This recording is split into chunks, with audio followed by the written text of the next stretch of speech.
Hello and welcome, everyone. Welcome to another episode of Cooking Connected. Just give us one moment to get our cameras set up here. There we go. All right, so we just wanted to give a very warm welcome to everyone for joining us for another episode of Cooking Connected with Cooking Matters and the University of Minnesota Extension. So again, my name is Sajwa, and I'm here today with my coworker Jordan. Say hi. And we are both Cooking Matters program coordinators.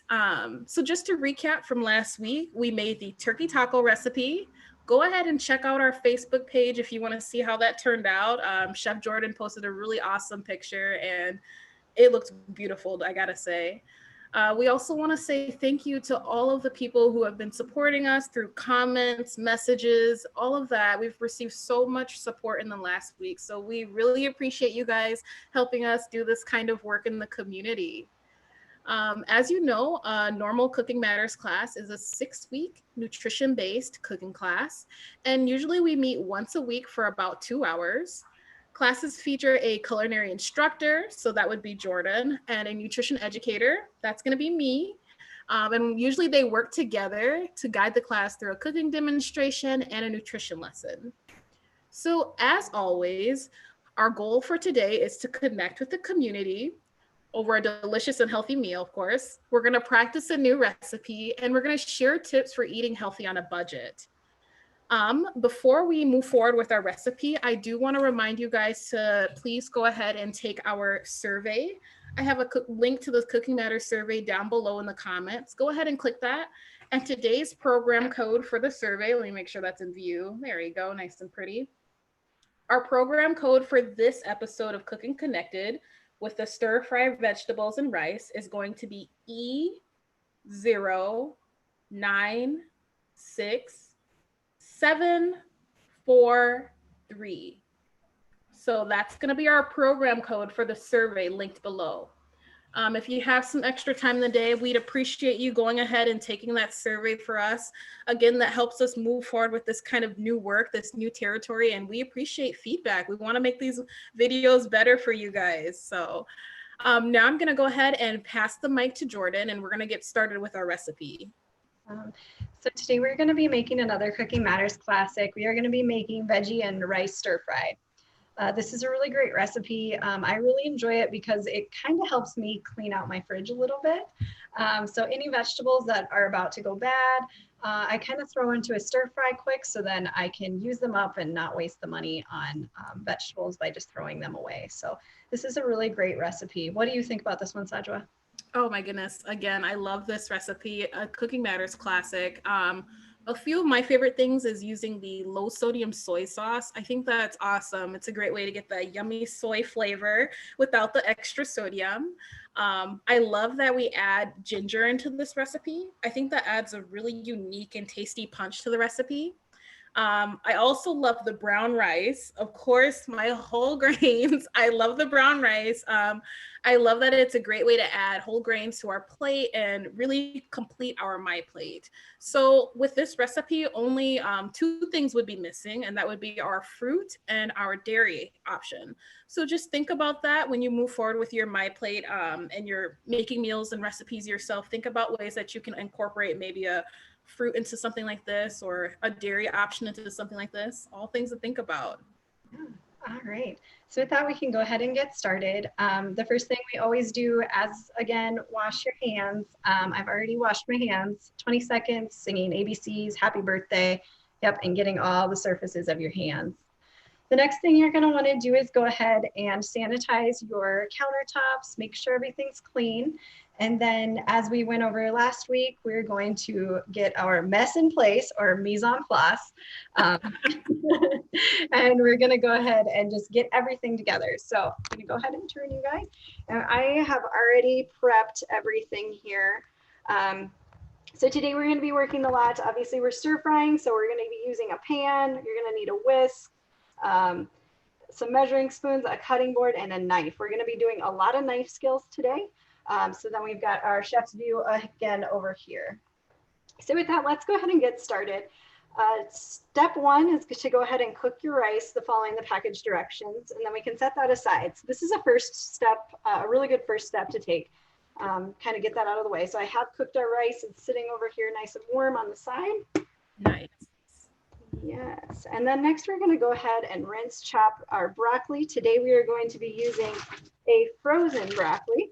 So this has already been chopped for us. I have actually already rinsed all of our vegetables. So today we are going to be using celery, carrots, some ginger, a jalapeno, and then I actually added some asparagus that was in my fridge for a little while. So we're going to go ahead and use that up as well. I love that you did that. Yeah, exactly. So let's go ahead and add some new fun flavors to this recipe. So let's go ahead and start with chopping everything. So let's see here. Go ahead and start with our celery. So like I said, I've already rinsed all of my vegetables off. And just a reminder, holding our knife properly, we're going to go ahead and pinch the blade and then wrap our fingers around just like that. So that's our proper way to be holding our knife. So with our celery, I just take this top part off and our bottom part. And what we always like to mention is for little, not little scraps, but scraps like the celery scraps that Jordan's holding up there for me right now, we can always save those and put them into a freezer bag, actually. Put them into a freezer bag and use them later for a vegetable broth. And it's actually a really great way to save money. Make your own vegetable broth. No way to feel better, more like a chef, I'd say. Yes. So I have a freezer bag. I will set those aside for later.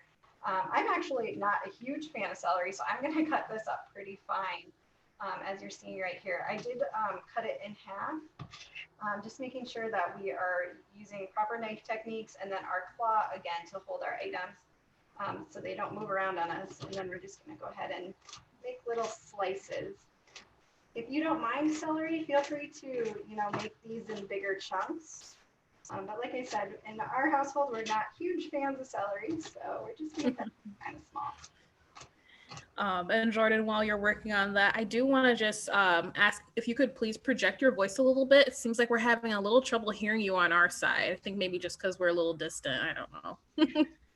Sounds good. I'll try to talk louder. Thank you. Even that makes a difference. Thank you. I appreciate it. You're going to have to let me know. I'm a bit of a quiet talker, so. No worries. No worries. So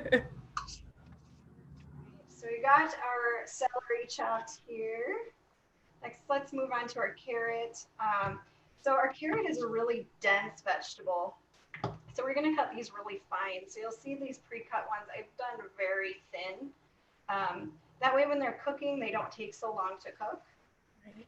So I'm going to go ahead and cut just a little bit up the top and bottom there. And then I'm going to cut it in half just like that. It is rolling around on me, so I'm going to go ahead and create a flat surface here. So I'm going to cut right down the middle. Whenever I'm teaching a Cooking Matters class, I love to tell my students that if it's roly-poly-oly, so I have an onion right here. If it's roly-poly-oly, you're going to want to cut that and make a flat surface just like Jordan did there. So that's a really great tip. If you have kids that are maybe older enough to be using knives and you're supervising them, of course, and making sure that they're practicing those knife techniques, if it's roly-poly-oly, make it flat. That is a really good tip. So just practicing some proper knife safety there. So we've already got quite a bit of carrot already chopped. And again, like I said, just making this really thin. You can make these a little bit thicker, but like I said, it is going to take a little bit more time to cook. So we are trying to make sure everything cooks about the same time. Right. Now, like I said, I did add some extra asparagus that I had. So I just chopped these up really quick. Usually with asparagus, the bottom part tends to be a little bit hard. So I just chop that up and then chop those into little pieces. Let's go ahead and do our garlic next. We did see this last week. So I just have a small, well, actually a pretty large clove of garlic here. So what we're going to do with our blade facing away from me, I'm just going to go ahead and press down. Might have to use a lot of weight on this one. Oh, I love that crush. Exactly. So satisfying. I like it too. So we just go ahead and peel that paper off really quick. This one doesn't want to cooperate with me today, so let's try to get a little bit more off of there. There we go. So I like quite a bit of garlic in here. This is, of course, is optional. If you don't have garlic at your house, you can use garlic powder if you wanted. Keeping in mind, of course, that's a little more concentrated. Yeah. So. But you are going to want to watch for things, seasonings like garlic salts. Make sure that when you're at the grocery store, you choose options like garlic powder instead of a garlic salt. That way, because we want to make sure you have more control over the amount of sodium and salt that you're adding to your recipes. So garlic powder over the garlic salt. Yes. Look at those knife cuts. You go, girl. That looks awesome. So I just cut that into slices, and then I'm going to mince like we did last week, putting my fingers on the top of the knife, and then just go ahead and do a quick mince. Oh, that's awesome.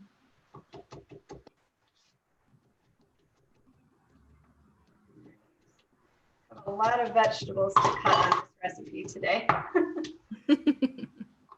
Yeah, stir fry, like you said, is one of those ones where you're taking all of the extra veggies. Maybe they're on their way out. Maybe you're not feeling so, you know what I mean? So you want to just take all those up, chop them up, make them pretty even, and saute them up in the pan with a nice sauce, and there you go.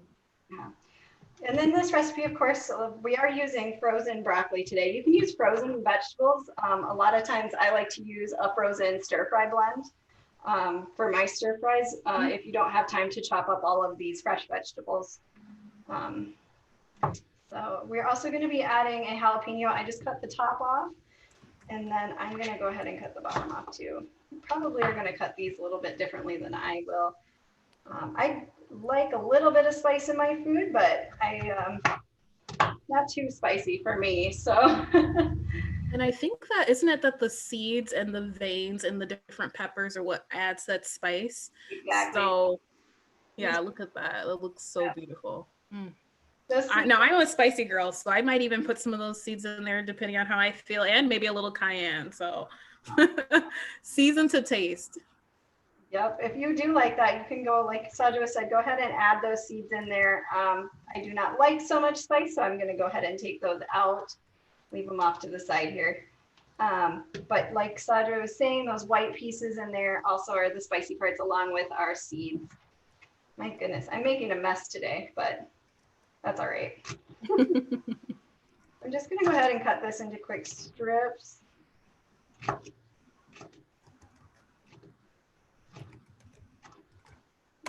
We'll actually set this off to the side. We're going to use this in the stir fry sauce. Now, please keep in mind when you're cutting your jalapeno, don't rub your eyes if you're not using gloves. Yes. Oh my gosh. Wash your hands after this. I have done that before. It is not much fun. So I'm just going to go ahead and I'm just going to do a small dice on these. You could probably mince them a little bit.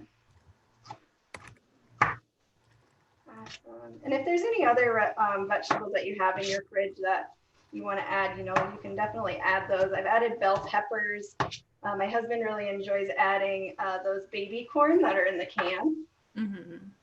And also mushrooms. We love mushrooms. Oh, mushrooms would be phenomenal. Yes. So we're going to go ahead and set that off to the side. And then our ginger is our last thing. So ginger comes in these nice little, I think they're called fingers. And then we're just going to go ahead and peel this. So in this recipe, you can actually use a ground ginger. So here I have a ground ginger. But today, since I do have fresh on hand, I'm going to go ahead and use this instead. So we're going to go ahead and peel the ginger. Now you can use your knife to do this, but I have found actually using a spoon works really well. So if you don't have like a peeler at home, you can use a spoon and you just like use that to take that peel off. So just going to go ahead and peel this really quick. And today we're actually going to be using tofu for our protein instead of chicken.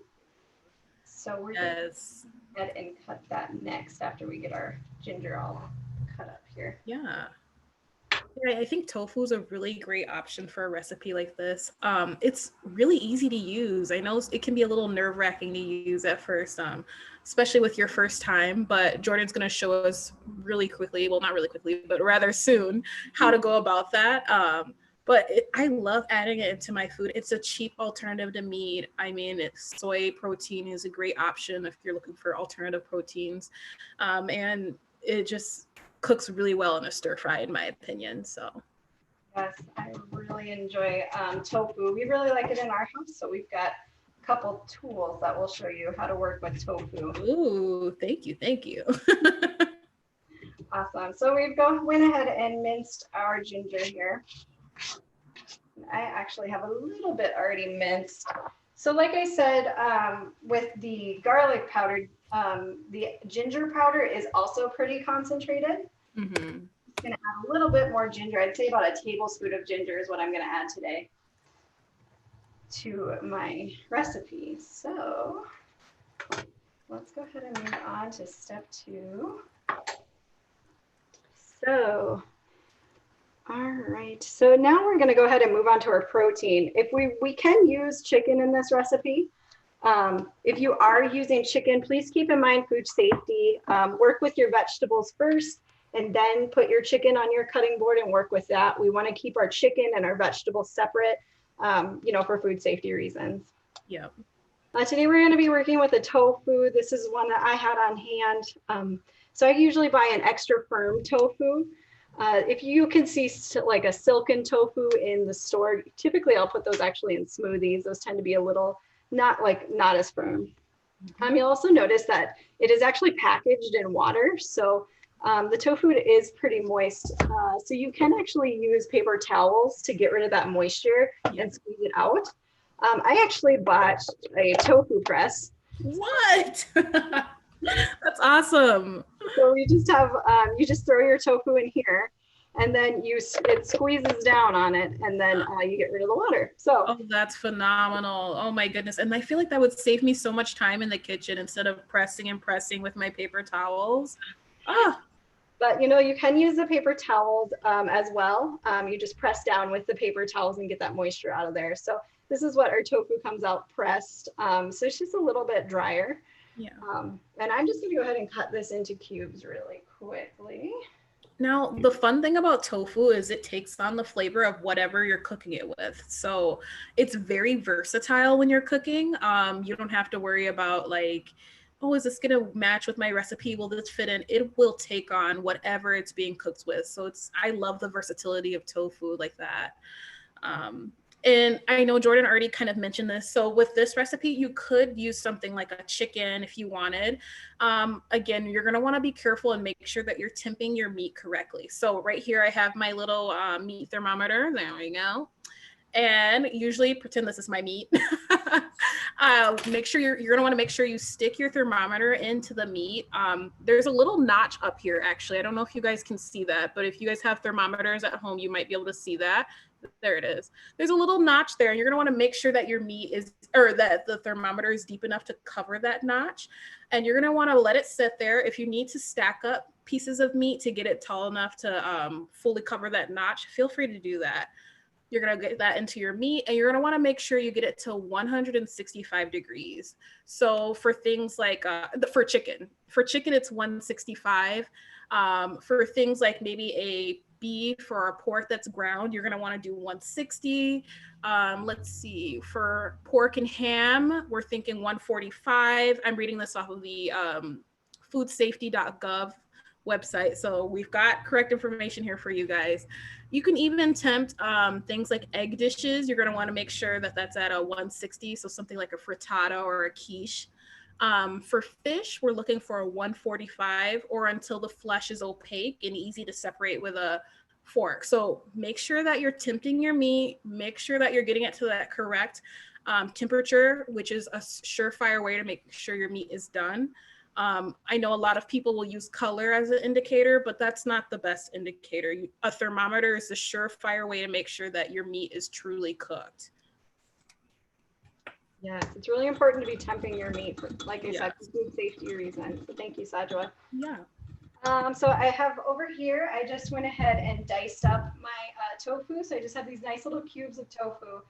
You'll see it's kind of falling apart over here, but that's all right. We're just gonna go ahead. It's like a little sponge, like Sajwa said, it'll suck up the flavor. Yep. I did cut it in half the first time just because it is a very thick, cube of tofu. So we're just gonna go ahead and we've got that all cubed out. I was working on our sauce over here. So I just added a tablespoon of cornstarch and a tablespoon of brown sugar to our sauce in here. And then I have a fourth of a cup of soy sauce, and this is the low sodium kind. So that's a really great option. We just went ahead and stirred that all together. And then we're gonna add our tablespoon of jalapeno here. So I'm just gonna go ahead and add a little bit of jalapeno. I'll probably add a little bit more, why not? So what you're doing here, this is gonna be our stir fry sauce, right? Correct. So okay, awesome. This recipe, like I said, has a cornstarch in it. That's gonna act to kind of thicken up our sauce a little bit. So when it kind of interacts with the heat, it's gonna start thickening everything up. So we've got our sauce done there. And then we're gonna go ahead and start heating our skillet. So firing it up. all right, we're gonna put a couple tablespoons of, I'm using grapeseed oil again today. You can use a canola oil or an olive oil, whatever you have on hand. Okay. Canola oil is a great option. I have that, but right now we have grapeseed. So yep, 2 tablespoons of oil. We're gonna go ahead and heat that up in our pan. All right. And then we're gonna go ahead and add our ground ginger here. Here we go.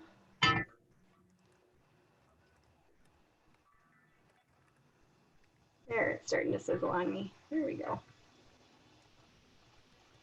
All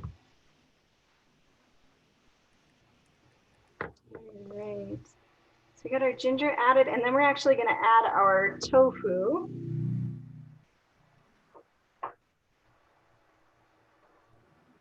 Right away to our pan.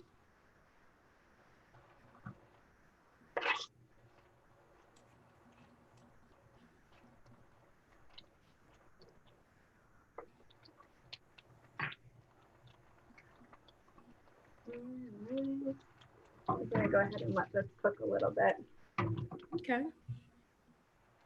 So while we're waiting for the tofu to cook a little bit here, I just want to talk about the step-by-step stir fry guide. I will be sharing this in the link or in the comments down below for you all to check out yourselves too. But here we go. It's just from Cooking Matters here. This is such a great resource for making a stir fry. A stir fry doesn't have to necessarily follow this recipe exactly. You can really mix it up and kind of add your own flavor to it. So what I like about this recipe or with this guide is that there's a variety of veggies you can add. So 2 to 3 cups of vegetables, any kind, any amount. Some good options would be like a bell pepper, snow peas, cauliflower. We mentioned the mushroom earlier, cabbage, water chestnuts, any of that stuff. So like 2 to 3 cups of that. Plus a protein. So we've already talked about things like a boneless, skinless chicken, or you could add a steak if you're feeling fancy. You could do a pork, tofu like Chef Jordan is using today, or maybe a frozen edamame. So that could be a protein option for you. And then the flavoring. So today we're using garlic, but you could also use ginger too. That's a really great option. For sauce, you don't have to just do our stir fry sauce that we're using today. We have a lot of great options. There's a peanut sauce option in this document that I'll put in the chat. There's a spicy soy sauce. There's a lemon stir fry sauce. So you can kind of have the same recipe, but different variations. And then the grain. Today we're going to be using a brown rice, but you could use something like a whole grain couscous or barley or maybe rice noodles. I actually have whole grain rice noodles. Oh, I should have brought them out for you guys. I might have to pull them out for you all. All right, so our tofu's cooking away over here. I went ahead and added our carrots into our pan right away, and you'll see our tofu is starting to brown up a little bit. I added the carrots right away because like I was saying earlier, carrots are a really dense vegetable, so they take a while to cook. So I always, when I'm making a stir fry, I try to think about what our densest vegetables are. I add those in order. So our carrots are very dense.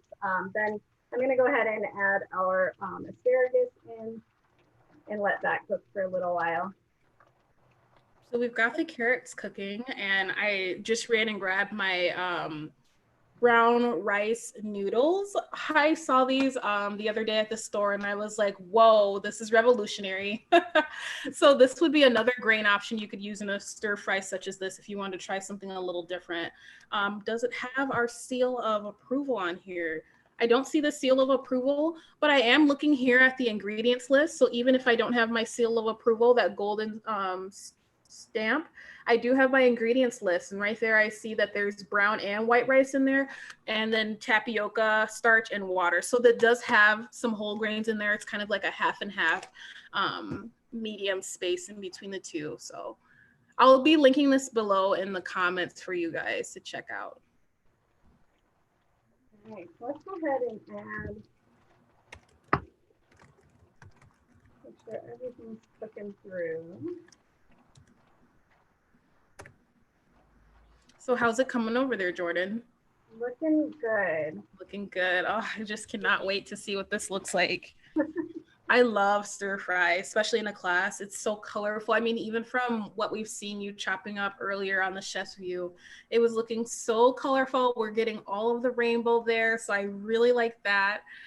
It's really exciting. It's going to be really exciting to see what this comes out like. Yeah. Stir fries are really beautiful. Like you said, the color is awesome. So yeah. And you know, one variation of this recipe that was kind of cool, speaking of alternatives, I had one chef, instead of using the stir fry sauce that Jordan made today in the recipe that's linked down below, they actually used a unripened mango and then cut that up into like diced little chunks and use that in the stir fry with the soy sauce. And it was absolutely lovely. And it was a really great alternative. I loved incorporating that mango. It added a different kind of sweetness to it. And it was very much unique from what we've had before. So that might be a way you could incorporate a fruit. And then all you would be missing is your dairy. So there you go. There you go. Yep. All right, so we already added everything in. Let's go ahead and add our sauce in. Uh-oh, we're having trouble hearing you again there, Jordan. Uh-oh. I'll try to talk louder. Sorry. Thank you. All right. So everything's coming together. Our vegetables are starting to get tender. And our tofu is starting to get browned up, which is really great. So, all right. Chopped vegetables are in. We're going to go ahead and add our soy sauce mixture. So it says to add the mixture, which we already have here, and then we're going to bring it to a boil, reduce the heat, and then simmer until the sauce is slightly thickened. And that'll take about 2 minutes or so.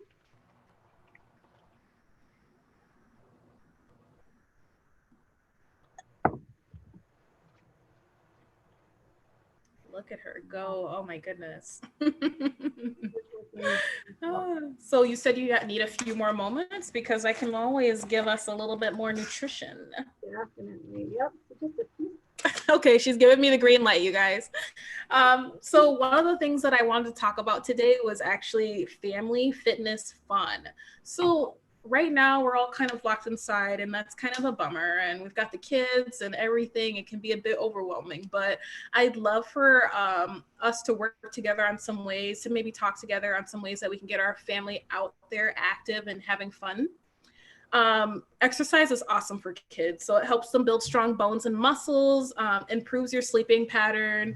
It helps prevent weight gain and disease later in life. And then it allows kids to let out that energy and let them have fun, which is so, so very important. So it would be a great idea to choose some activities that everyone can do as a family. So some family building activities, like maybe going on a walk together, or playing games like Duck, Duck, Goose, hide and seek, tag. I love Red Rover. That's a good one. Maybe some other things you can do is like follow the leader. That would be a lot of fun for younger kids. Head, shoulders, knees, and toes, just something to get ourselves moving and energized, getting our heart rate up. Usually in Minnesota, we might have some snow a couple months ago. This would have been more useful, but building a snowman together would be a lot of fun. And then it can be as simple as just turning on some music and grooving together as a family, just dancing, letting loose, having fun like that. Blowing bubbles is another great option, maybe for younger kids. And then I see a comment here. It's Duck Duck Gray Duck here in Minnesota. And as I said, Duck Duck Goose, it felt so wrong. So thank you for saying that. It is Duck Duck Gray Duck. I don't know why I sold out. But another one that you can try would be doing a TV show, or YouTube right now has a lot of awesome free workout videos that I've been doing myself, getting my kickboxing in with my family. So those are really great ways that you can get active right now, and you don't have to be at a gym necessarily. You can engage the entire family in this. Yeah, making sure being active is also really important. So we've already got our nice stir fry done here. This is what it's gonna look at those colors. Oh my goodness. Yeah, so it turned out really great. I just realized I forgot to add our frozen broccoli, but that's all right. That's for another recipe. That is okay. Look at that. Oh my goodness. Jordan, it's picture perfect, even without the broccoli. Oh my goodness. I have one viewer saying a sprinkle of fresh cilantro on there would be nice. I could see that.